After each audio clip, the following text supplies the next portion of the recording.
Hello and welcome again to another episode of Sacktown Talks. Today, joining us once again is Senator Bill Dodd. Bill, how's it going? Thanks for joining us. Hey, it's great to be back on, Jared. I know it's our annual tradition, and we seem to do this right before the Super Bowl, which we'll get to later. Bill, we don't want your pick too soon because last year you hit it. So hold onto the air for the end for that. But Bill, another new year. Lots going on. A lot of members are leaving. Districts are changing. Can you kind of talk to us about redistricting and kind of how it's affecting your colleagues and how it's not affecting you? Well, let's just start with me because it's all about me, right? No, I'm just kidding. Exactly. But seriously, I was very fortunate. My district really didn't change that much. Of course, I'm not running again, for this office anyway, because I term out in 2024. I have some new areas that I will represent, but I have some, areas that I've represented now for, I don't know, the last 6 years. And, Petaluma, Martinez, Pleasant Hill, just to name a few that I won't have any longer. It's disappointing, but that's what redistricting is all about. We have no control over that. That's something that the voters decided on. And I think it's the right way of doing it. But I'll tell you, through this process, a lot of my colleagues, both in the Senate and the Assembly, and of course, our federal colleagues in Congress, their cheese has been definitely moved. They're right. Either moved right out of their districts or have major portions of their district changed to the point that they may not have the ability to win that race or have to move. You've heard all this. Right. How does it feel to kind of like just be settled and not, look for that next seat, not, have to worry about your next election and just kind of focus on what you're doing?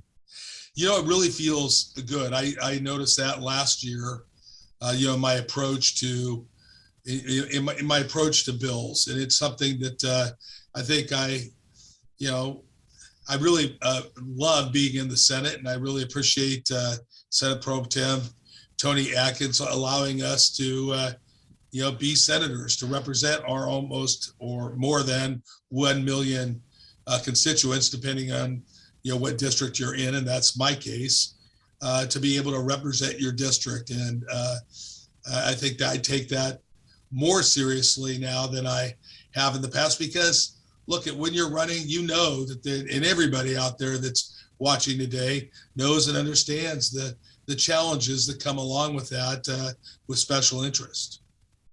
Yeah, it's interesting. We've had this kind of run of good luck here where we've had a couple budget surpluses.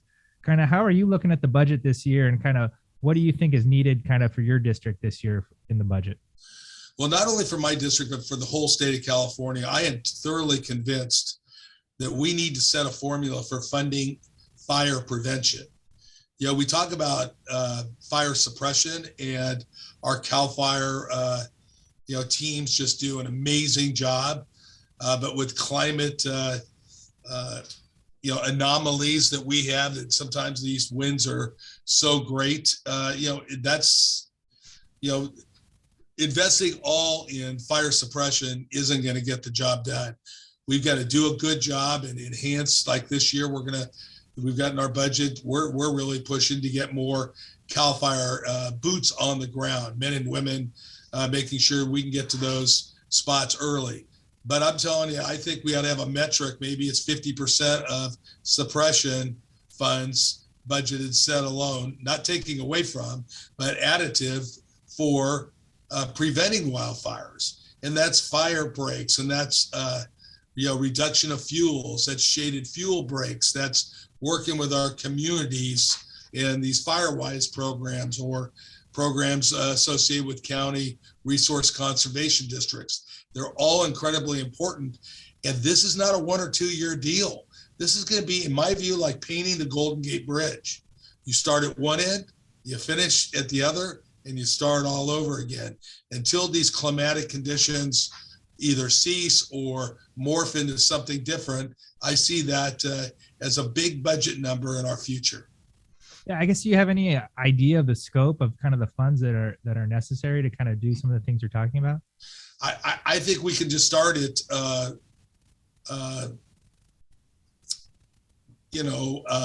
I think it's I'm trying to think of what the metric was last year. We spent $3 billion on fire suppression. Wow. And we spent $1.5 billion on prevention, and that's a record. I mean, I'm telling you, we have not really traditionally in the state of California spent anything on fire prevention. Right. So $1.5 billion in fire prevention is a big deal. And so I think that's a sweet spot number. We're working with the administration right now to, legislators, we're jack of all trades and generally masters of none. But when your district or your state has been, just inundated with the types of fires and damage and death that we have to make ourselves subject experts in these areas. And so we're working cooperatively with the administration to learn what they're thinking and kind of balance that with what we're thinking. So lots of work to be done. Yeah.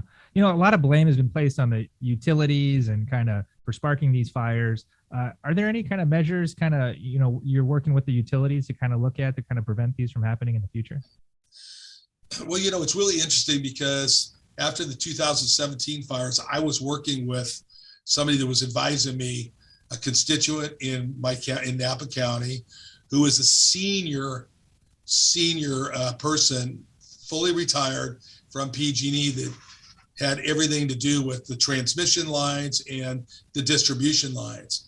He said, Bill, don't worry about the transmission lines because they never have fires there. All the fires are generally started by distribution lines. Well, let me tell you, the Butte County fires, Camp Fire, last summer's fire, and most of the fires in the last couple of years have been started by transmission lines. And so it's just, they know what they need to do. We know that, and I think the governor in his negotiations with them a couple of years ago, in a big bill that we were running, can't remember AB 1054. I think that was something that, we're going to hold their feet to the fire, but at the same time, Rome wasn't built overnight. It's so incredibly frustrating that these fires are created by, our utility, but at the same time,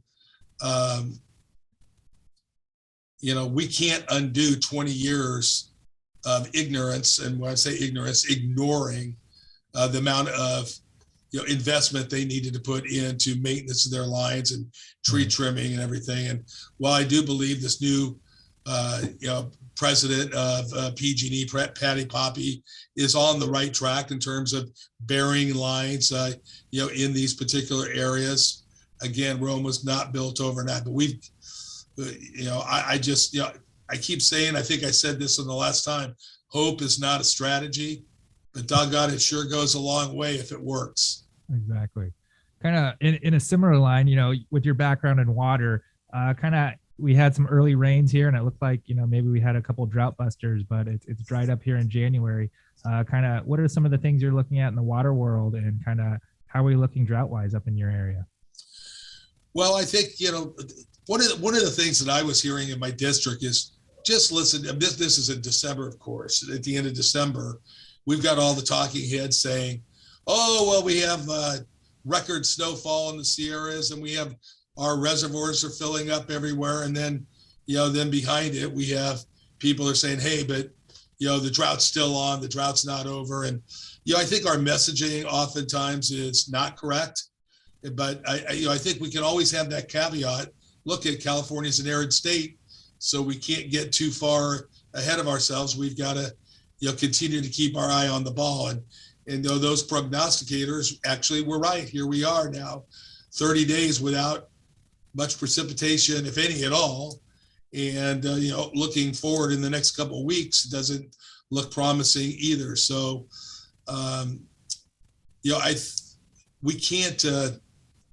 we can't do a heck of a lot about it, frankly.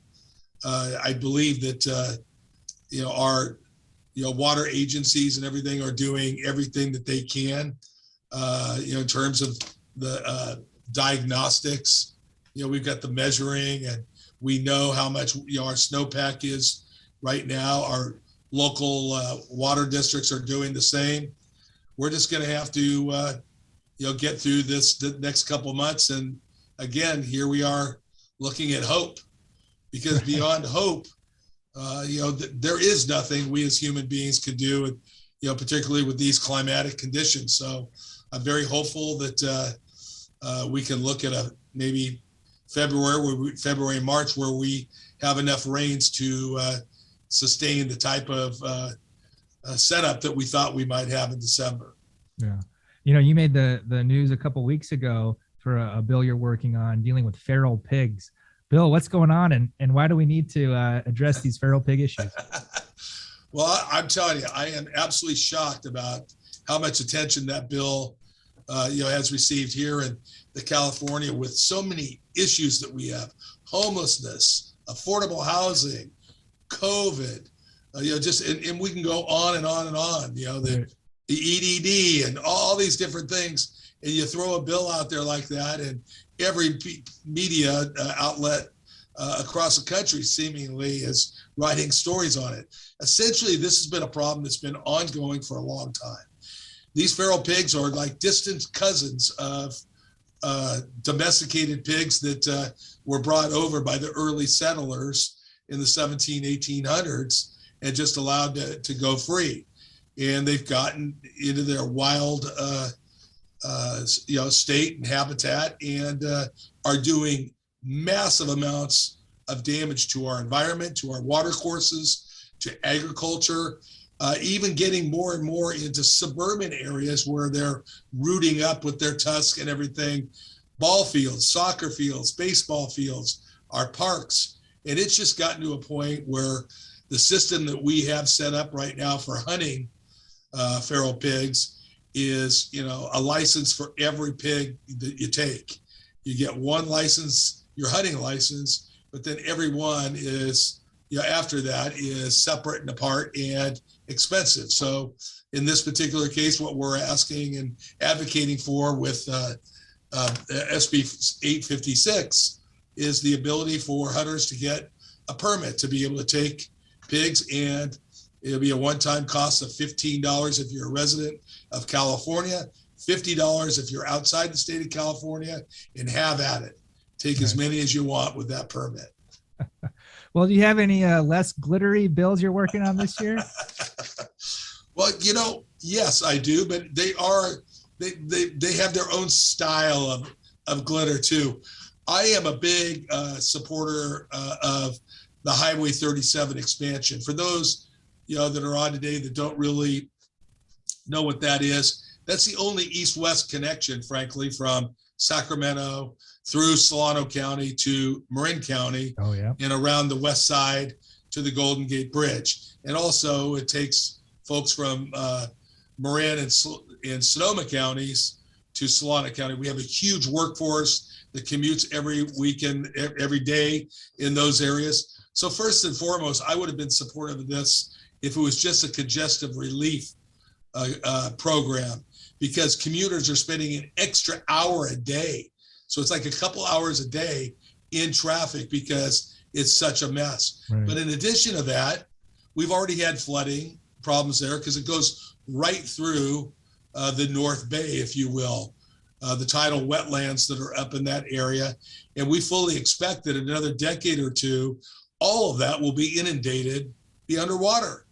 And so This is a great opportunity for us, the state of California, to have a multi-benefit project to show the people of the state of California that we're serious about climate and sea level rise resilience, and to show this off for the rest of the world, a project that both takes care of congestion relief, our environmental issues, and the ability to stave off sea level rise in that area and not close down a major artery that's through that east-west artery that's so incredibly important. No, it's amazing. That stoplight right there by Sears Point racetrack is maddening. It's horrendous. So I've got a bill that will, help fund that and get that going, an interim project, so that we can get traffic improvements now and environmental enhancements to do the environmental, and then a bigger scope project $3 to $5 billion to do the big enchilada, which is kind of like that we know that Yolo Causeway that we people that drive into Sacramento from the Bay Area use every single day. It's like that type of project, going through those wetlands. And then another budget ask that I'm making is to we're getting a lot of federal infrastructure dollars coming in. I'd like to see 15% of that mandated to be able to be spent on sea level rise resilience programs, not just on mine or this one in the North Bay, but all throughout the state of California. No, that's good planning. As you say, we can't wait on hope. Not on this one, I can assure you. This is one where we already have on the western end of Highway 37, probably in the last 5 years, Senator McGuire and I have held press conferences out there to get action on that. But I would be willing to bet that's 2 to 3 times they've had to shut down Highway 37, reroute traffic over the Marin San Rafael Bridge and Richmond Bridge. And that just further exacerbates congestion problems throughout the Bay Area. One of the coolest things you've done recently is on the takeout beverages from restaurants and bars. And I just thinking about this a couple of weeks ago, I got a to-go margarita, and I was thinking, wow, a couple of years ago, this wasn't even legal. Can you kind of talk about kind of what you're doing with that this year, and kind of is that something that's here for good? Well, yes, it's got a 3-year sunset, because I think it's really important that we look, or maybe it's 5-year sunset, that we look back and make sure that everything's working all right. There's no abuses of the system. But, by and large, when Governor Newsom put forth his executive order, it was crazy how popular that was. And frankly, during COVID, I went to, I'll say it, Cole's Chop House in Napa for a takeout order, and they offered me a takeout cocktail. And I had, frankly, never heard about that before. So I bought what I knew my wife liked. I bought one that I knew I would like and took them home, and it was just amazing. And so that's kind of been fairly steady diet. But nevertheless, we decided, hey, our restaurants throughout California have been hit hard, really, really hard. And this has really boosted their ability to add to their sales. We know that, alcohol sales are a higher profit margin and leads to higher checks, and that gives them the opportunity to do it. But at the same time, if people don't have to do it. If they're willing to do it, they want the quality, cocktails to go, they can do it. So we've been met with a lot of gratitude, on that bill. Last year, we took out the delivery portion of that. We all know that there's issues in the state of California with, home deliveries, contractors, Uber Eats, we've heard about all this stuff. So we're adding that back in this year. They took out the bars. There's a lot of high-end bars around the state of California that don't get to do this. And the food requirement, I think, is a little bit silly. I mean, you can put, nachos and guacamole, and you can create your own meals. There's other situations where people are telling me that they're at high-end places and they're forced to spend, a lot of money at that restaurant on high-end or expensive food when they could go somewhere else and get cheaper food and enjoy both. So look, it's a consumer choice issue, and I think it's fairly straightforward. My colleagues, what I hope to present to them is something that's very, very straightforward, non-controversial. But here anything can be controversial. So we'll see. Know. In that, I guess, similar vein, I see that you're kind of carrying a bill kind of with pharmaceuticals and pharmacies, delivery via delivery app. Is that something you're working on? Yes, I just think this is something, when you go into these homeless areas, people don't, encampments or, just anywhere in our inner cities. And this is even happening in small cities too. There are areas, and we all know that a lot of these people have mental health issues. We know a lot of them are suffering from hypertension and any number of things. And so allowing communities to be able to have vans that go into these areas to try to help them. They would have, a medical person on board, a pharmacist, and be able to dispense not class 1 hardcore, drugs, but the type of drugs that will give people a better quality of life, to manage the day-to-day issues of like blood pressure or diabetes and those type of things, but even mental health type of drugs, to get that type of, of health while we're working on other issues, getting them into hotels and, and whatnot, and get them off the street. None of these things on their own are the silver bullet, but hopefully all of them that we're doing here with legislation are, bits and pieces of a framework that really fit together nicely as a patchwork quilt that will, help people and help our communities be safer and take people off the streets. Yeah. And as we're kind of coming to a close of the NFL season, we're seeing all sorts of ads for sports betting. We're seeing articles in the paper, weekly about, sports betting coming up on the ballot here in 2022. I know you've taken efforts to kind of broach the subject here with the legislature.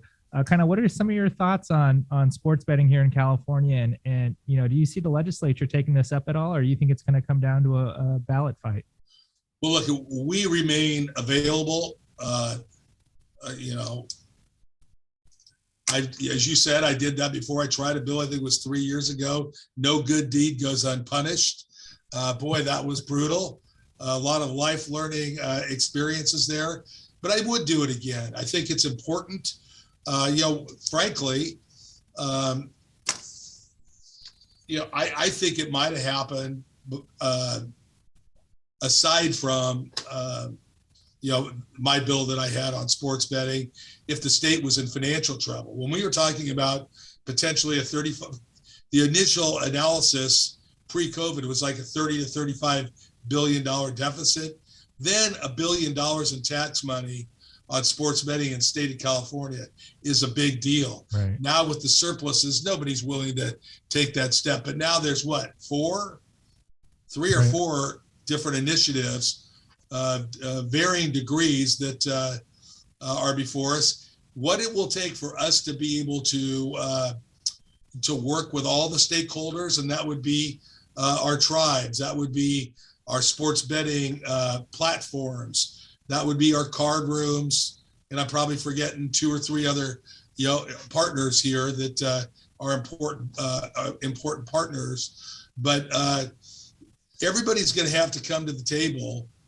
and recognize that if they all go on the ballot, something is going to happen that some or all are just not going to like. Right. And we all know about wayward ballot initiatives. We've had them in this state before, and we seem to always suffer the consequences till we have to go back and somebody rewrite or, rewrite an initiative, or nobody's willing to do it. So we just live with, the poor results from poorly drafted initiatives. So it's going to be very, very interesting. I look forward to being a conduit for progress if I'm asked. Yeah. And I guess just kind of in closing, kind of what's some of the other things, you're looking forward here in 2022 and, you're looking forward to an address? Well, I think we've got to find a way to get to the end of COVID. And, we don't have that playbook. I'm telling you, I'm an advocate for creating a playbook for future generations, even if it's 100 years from now, so that they've got a playbook that, because look, we certainly weren't left one here in the state of California. I do believe this governor has managed this very well without a playbook. Dr. Mark Galey has done an outstanding job. And for the most part, the legislature, our leadership, has done the best job they can. And what I'd like to see the legislature do here, though, is understand there is no playbook. And local governments had trouble, that city and county, the state, the federal government, and employees, people have had problems not gathering all throughout the COVID thing. But we always want to pick on businesses. And when we pick on businesses, that's small businesses too. They have the same issues. And I really do believe that businesses want to do the right thing because they need to serve their customers. So they want to take care of their employees. So we've got to be a little bit more fair about how we treat the policies going forward with COVID over the next year. But hopefully we're going to get this recovery in place, and we're going to have to find a new way of how we handle COVID, because I think it's going to be here for a while, and perhaps this Omicron variant has taught us more, and the variants coming in the future will hopefully be not as lethal as what we have, our midst. And that just, nobody has any answers. There's a lot of more hope that's needed on that policy as well. Yeah, 2 years later, it's unbelievable. We're still it's still crazy. Yeah. And I guess in closing, last year we had you on right before the Super Bowl. You predicted the Buccaneers would win, which was kind of surprising at the time because they were underdogs. So what are you seeing this year with the Bengals versus Rams? Who do you like? Well, it's still hard for me to get over the 49er loss to the Rams. We certainly had every opportunity in the world. We will have a new quarterback next year, which may help for us for next year. But put that aside. I think it's going to be a great game. And that Joe Burrows